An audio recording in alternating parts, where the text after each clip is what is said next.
इते वांखे अहम ख़बर ॾियूं पिया उमरकोट मां, जिते पुलिस पारां कुहाड़ियूं लॻल ज़ख़्मी जी फ़रियाद वठण बदिरां वॾेरे ॾे वञण जो मशवरो ॾिनो वियो आहे। ज़ख़्मी ख़ादिम चाचड़ फ़रियाद खणी थाणे ते वियो त वॾे मुंशी खेसि वॾेरे वटि वञण जो मशवरो ॾिनो आहे।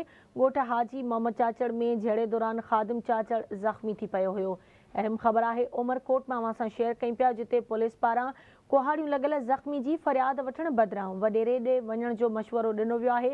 ज़ख़्मी ख़ादिम चाचड़ फ़रियाद खणी थाणे ते वियो त वॾे मुंशी खेसि वॾेरे वटि फ़ैसिलो करण जो ॾस ॾिनो आहे। ॻोठ हाजी मोहम्मद चाचड़ में झेड़े दौरान ख़ादिम चाचड़ ज़ख़्मी थी पियो हो। हिकु भेरो ॿीहर अव्हांखे आगाह कयूं पिया, उमरकोट में पुलिस पारां कुहाड़ियूं लॻल ज़ख़्मी जी फ़रियाद वठण बदिरां वॾेरे ॾे वञण जो मशवरो ॾिनो वियो आहे। ज़ख़्मी ख़ादिम चाचड़ फ़रियाद खणी थाणे ते वियो त वॾे मुंशी खेसि वॾेरे वटि फ़ैसिलो करण जो ॾस ॾिनो। ॻोठ हाजी मोहम्मद चाचड़ में झेड़े दौरान ख़ादिम चाचड़ ज़ख़्मी थी पियो हो।